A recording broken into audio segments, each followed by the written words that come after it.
Kayleigh McEnany couldn't believe what she heard. Check it out. Do you want a biological man wrestling a woman? Do you want a biological man spiking a volleyball at a woman? Honestly, I don't care. Wow. I genuinely don't care. After the Olympic Committee took a common sense decision when it comes to women's sports, backlash from the left was so strong that some openly admitted they no longer prioritize women's rights in this debate. That's why today's video is not to be missed. So, if you believe truth isn't partisan, hit the subscribe button and let's jump right into it.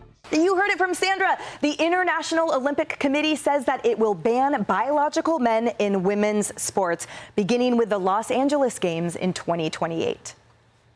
The scientific evidence is very clear. Male chromosomes give performance advantages in sports that rely on strength, power, or endurance. At the Olympic Games, even the smallest margins can be the difference between victory and defeat. So it's absolutely clear that it would not be fair for biological males to compete in the female category. In addition, in some sports, it would simply not be safe. Now, for some context, this rule came out just a couple of weeks ago, and it feels like they finally decided to acknowledge reality.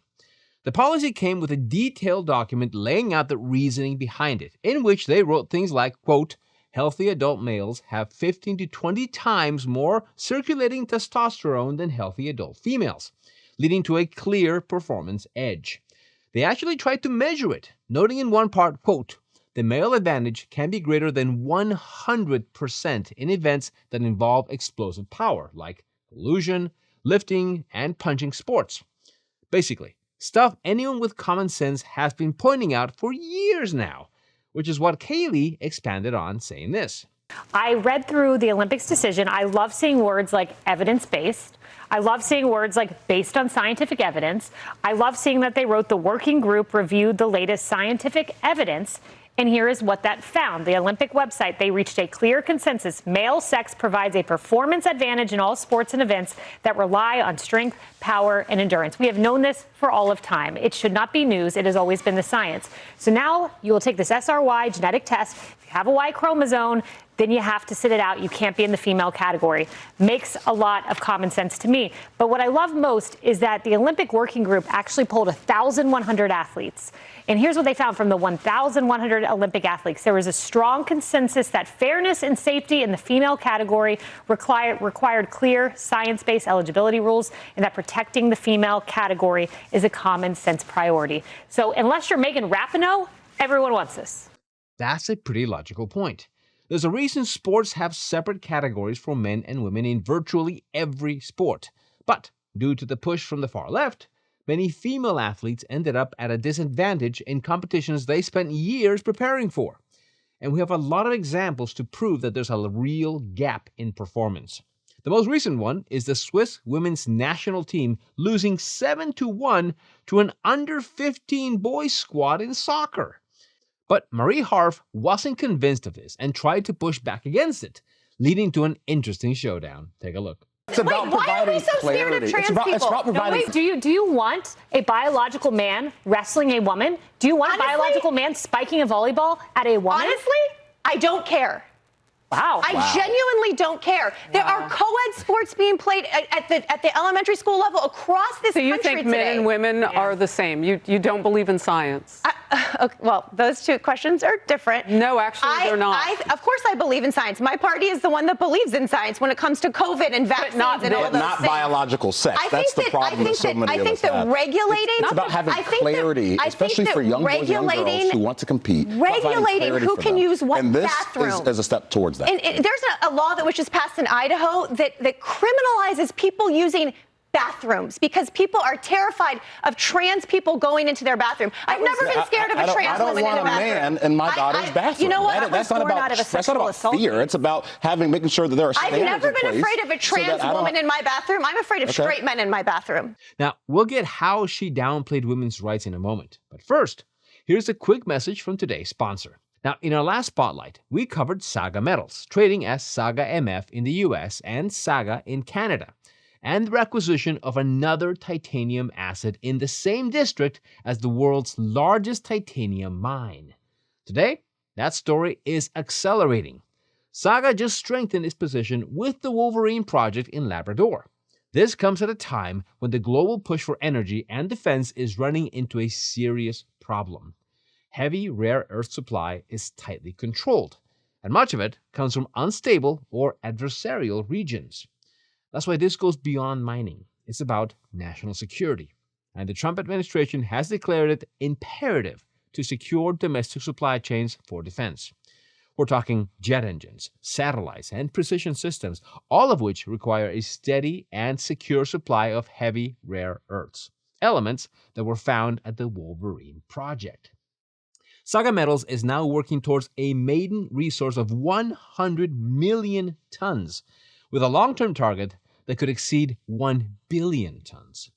That kind of scale puts Wolverine in a different category. Here's what makes this stand out. The project sits near Voisey's Bay, one of the most important discoveries in the region, valued at over $4.3 billion. That deal is a perfect example of how a single discovery can transform a company. Saga is in that same region, with government mandates behind the sector, strong drill results, a team executing year-round, and a current valuation that doesn't yet reflect the scale of what they're building. So, if you want to learn more about this critical mineral story, check out the link in the description. Special thanks to Saga Metals for making today's video possible. Now, Marie was basically moving the goalposts here, trying to talk around the issue instead of addressing what's right in front of everyone when it comes to sports competition. And I think it paints a perfect picture of how the left struggles to articulate a coherent argument nowadays, simply because they have to tick a lot of boxes. But when she finally focused on the competitive aspect of it, she made even less sense. I don't love an international body taking these genetic tests and telling someone who's woman enough and who's not. I think that actually is quite invasive. So it's not just about the trans issue. And in the 20 plus years where trans women could compete in these sports, I think it's only one ever competed and none ever But how is that invasive? So, a swab test? So it's the science. I don't love someone looking at my genes and saying you're not a woman enough. You know what's interesting about that? But I think there's actually, so the reason I mentioned there was only one athlete who ever competed, none ever medaled. This is solving a problem that I actually don't think is a big problem on the Olympic stage. All the qualifiers, though. And when we talk about, Harris asked you, Emily, a question about politics, and I do think this played a role in Donald Trump beating Kamala Harris. A lot of Democrats don't. I think it did.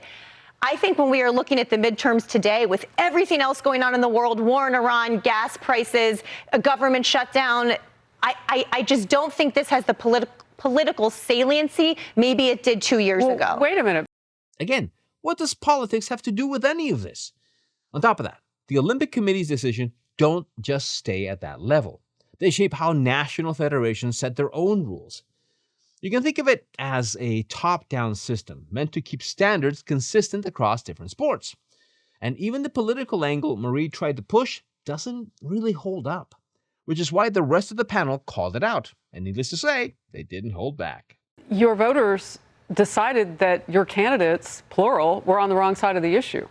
So I don't think that's necessarily true. Look, I want my candidates to stand up for trans people. I think the fear and the anger that the right often shows towards trans people is offensive. T and LGBT. That's not what this is about. What this is about is the W and men and women and the XX and XX and XY. The problem is science. That has going after, quote, men and women's sports, which President Trump talks about all the time. Well, why do we need to go after women's sports? We already have Title IX. Going after that issue has bled into all these other issues. So now we're talking about trans rights in general. Now we're banning books that talk about queer marriage. If you want to marry this conversation to the war, you can. They don't have any trans rights in Iran.